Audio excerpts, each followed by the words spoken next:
Civilian Percussion Revolvers. William Hovey Smith, 2012. I'm Hovey Smith, and I'm the corresponding editor for the Gun Digest Annual, and I cover black powder guns. For 2014, I'm going to do an article on self-defense guns then and now, and we're going to have some really strange ones like the duck-foot pistol, yeah, and the blunderbuss, but we're also going to feature these two revolvers. Now these are representatives of Colt and Remington pistols that might have been carried in civilian use rather than service use. For example, this is the Remington 1858 revolver, except it has a shorter barrel. The military model has a barrel about this long. So this made for a more compact pistol, albeit of exactly the same caliber, and able to shoot the same load as the military handgun.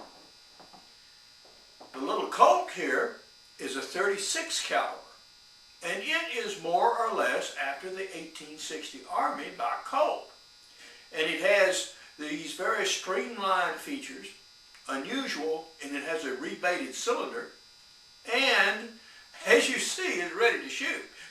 So I'm interested in seeing if these guns with these fixed iron sights can be accurate enough and powerful enough to use on game.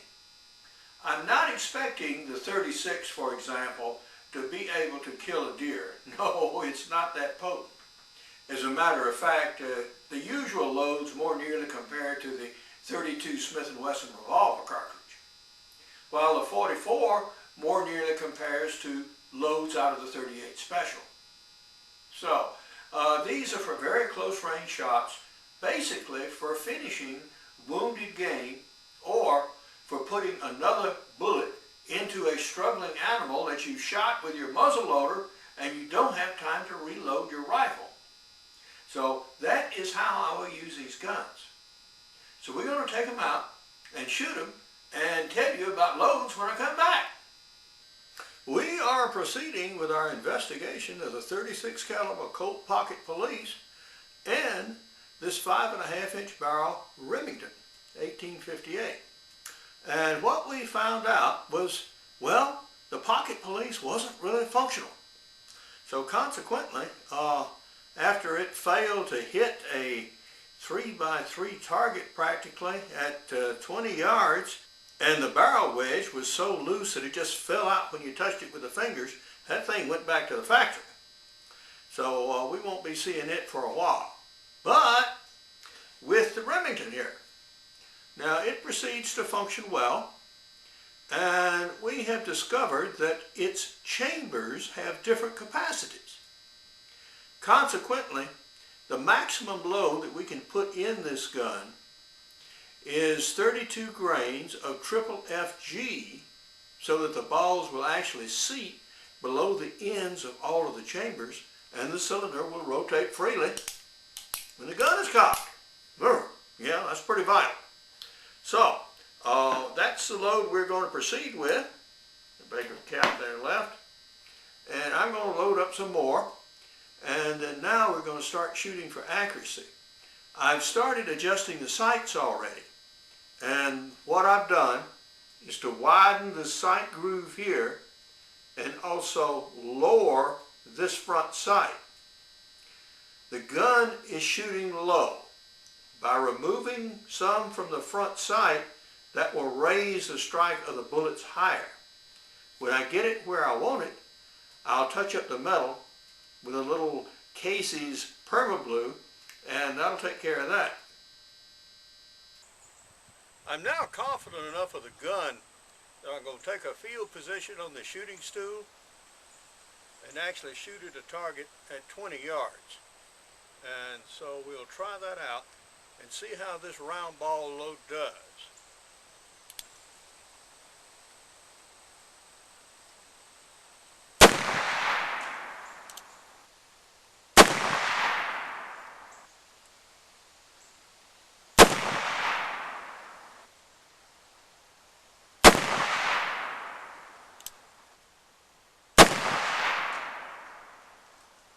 Okay, that's 5 shots. Let's go down and take a look. Well, here we are. We have 1, 2, 3, 4, 5.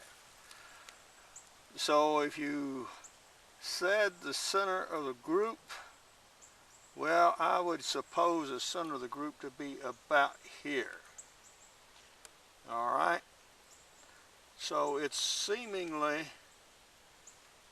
about right for elevation this way. And it's always been a little consistently left.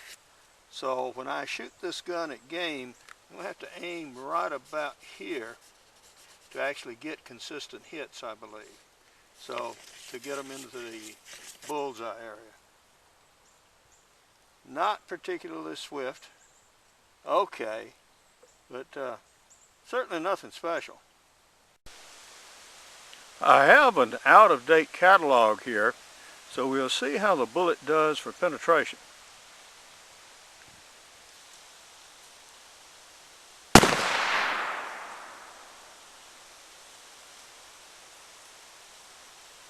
Well, we did hit right here, all the way down the bottom of the book, and we penetrated actually a reasonable number of pages to somewhere about in here.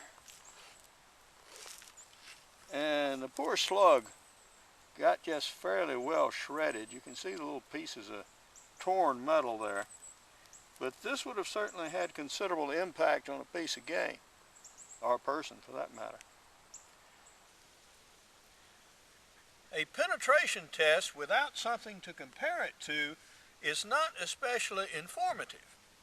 So, we are going to take trusty blunderbuss here with a load of 80 grains of 777 and a 54 caliber round ball and show you the difference.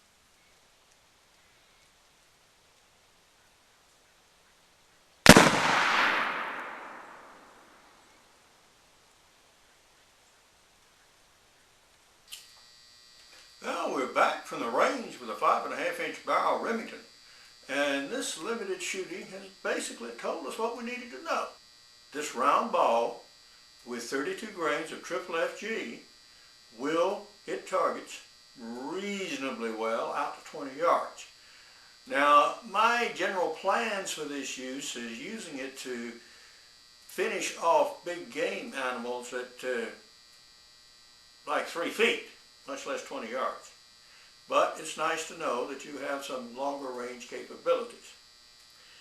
Would I shoot a deer with this if it was unwounded? I don't think so.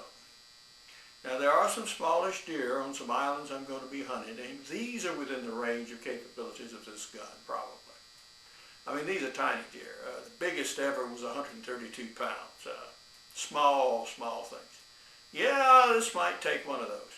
But to try it or to actually use it as a hunting tool, even for those deer, no, I don't think so. We will shoot some perhaps after they're wounded or dead and see what it really does inside, but I'm not prepared to be much impressed. But the gun is functional, yeah. As a backup gun, yeah. As a small game gun, yeah. And if you're going to shoot things reasonably close, these iron sights will do, but you have to hold off some. Yeah, okay. Well, we can live with that. So, I'm going to sew up a holster for this gun, and we're going to take it hunting this weekend. This is a short barrel Remington, and also its grown-up brother that I've used to take deer and other game with. Here it's shown in stainless steel. I'm the author of Extreme Muzzleloading, and also Backyard Deer Hunting, and Crossbow Hunting, and Practical Bow Fishing.